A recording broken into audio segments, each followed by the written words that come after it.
SBT से ये वाला क्वेश्चन देखते हैं। क्वेश्चन क्या कह रहा है, हमारे पास एक फिक्स्ड वेज है जिसके ऊपर एक ब्लॉक रखा हुआ है 4 kg का, और जो ब्लॉक है वो एक पार्टिकल है 1 kg का, उससे कनेक्टेड है। और हमें कह रहा है कि ये जो स्ट्रिंग है इसको हमें वर्टिकल मानना है, मतलब ये जो ब्लॉक और पुली है इनके बीच का डिस्टेंस हम लोग 0 मान सकते हैं। ओके, तो हमें फाइंड करना है कि ये ब्लॉक और पार्टिकल के बीच में मिनिमम डिस्टेंस क्या होगा और किस टाइम पे ये डिस्टेंस मिनिमम होगा।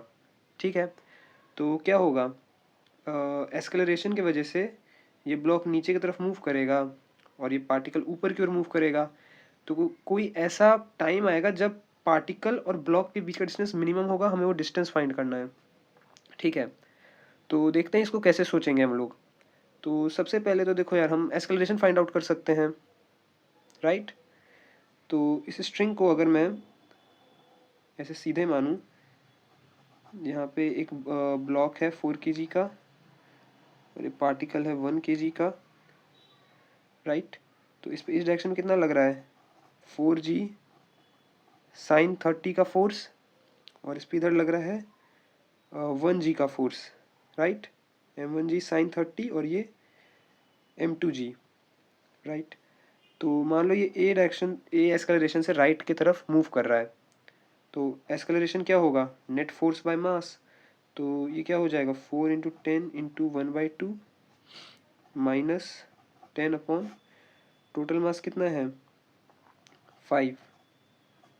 तो ये कितना आ जाएगा, 20 - 10, 10/5 2। ओके, मतलब ये जो ब्लॉक है 2 मीटर पर सेकेंड से इस वेज के अलॉन्ग मूव करेगा। ओके, तो अज्यूम करते हैं कि ये जो ब्लॉक है कुछ एक्स डिस्टेंस मूव कर लिया वेज पे। मतलब मैं क्या ट्राई कर रहा हूँ, मैं कैलकुलस का यूज़ करके मिनिमम डिस्टेंस फाइंड करने का ट्राई कर रहा हूँ। ठीक है, तो ये है मान लो पुली,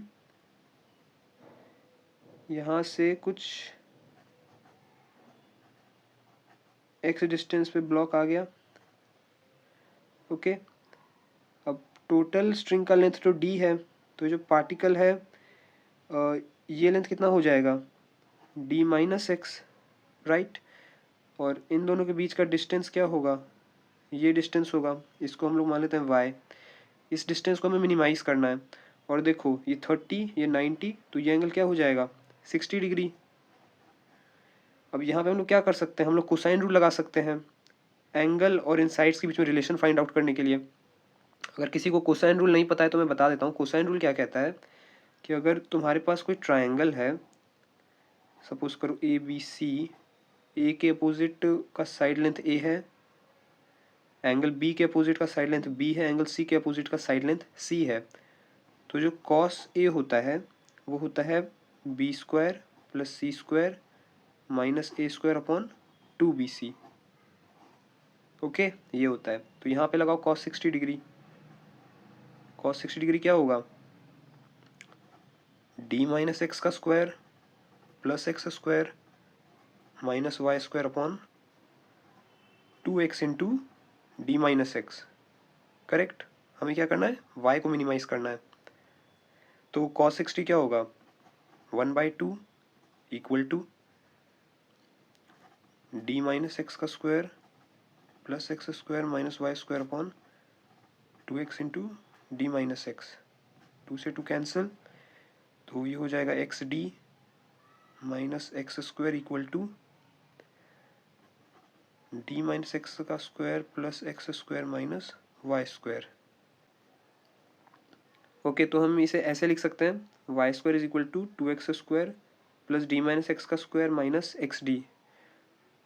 अब इसको हम लोग क्या करते हैं, with respect to x differentiate कर देते हैं। तो डिफ्रेंशिएट करके जब dy/dx को 0 पुट करेंगे तो ये 0 आ जाएगा। ये हो जाएगा 4x - 2d-x - d, राइट। तो सिंप्लीफाई करने के बाद हम लोग क्या देखते हैं कि जो x है वो d/2 आया। ओके, तो हमें y कैलकुलेट करना था। तो देखो x क्या आया, d/2, x d/2, तो ये लेंथ भी हो गई d/2। ओके, तो देख सकते हो ये एक आइसोसेलेस ट्रायंगल है जिसमें ये साइड और ये साइड इक्वल हैं, तो फिर ये दोनों एंगल्स भी इक्वल होंगे, राइट। तो क्या होगा, देखो मान लो ये कुछ थीटा एंगल अगर है, ये भी थीटा है, तो 2 theta plus 60 is equal to 180, right. 2 theta plus 60 equal to 180, तो 2 theta equal to 120, theta equal to 60 degree. मतलब मैं यही कहना चाह रहा हूँ कि ये जो ट्राइंगल है ये एक्चुअल में इक्विलैटरल ट्राइंगल है, तो उसके तीनों साइड्स के लेंथ इक्वल होंगे। तो जो y आएगा ना वो भी d/2 ही आएगा, और d हमें 2 मीटर दिया हुआ है तो ये लेंथ आएगा 1 मीटर। ओके, तो जो मिनिमम डिस्टेंस है ब्लॉक और पार्टिकल के बीच में वो 1 मीटर है। और किस टाइम पे होगा, तो देखो ये जो ब्लॉक है ये 1 मीटर ट्रैवल किया है, और इसका एक्सेलरेशन हमें पता है 2 मीटर पर सेकेंड स्क्वायर। तो सिंपल सा s क्या होता है, ut plus half A T square, initial velocity 0, सो ये हो जाएगा half A T square. Distance कितना है 1 मीटर, हाफ ए क्या है 2 टी स्क्वायर, तो ऐसे टी क्या आ जाएगा 1 सेकेंड। समझ गए। तो एक बार मैं समराइज़ कर देता हूँ ये क्वेश्चन को कैसे सॉल्व किया है। जब ये ब्लॉक मूव करेगा नीचे के डायरेक्शन में तो इसका कुछ एक्सेलरेशन होगा जो हमने नेट फोर्स बाय मास से कैलकुलेट किया, 2 मीटर पर सेकेंड स्क्वायर।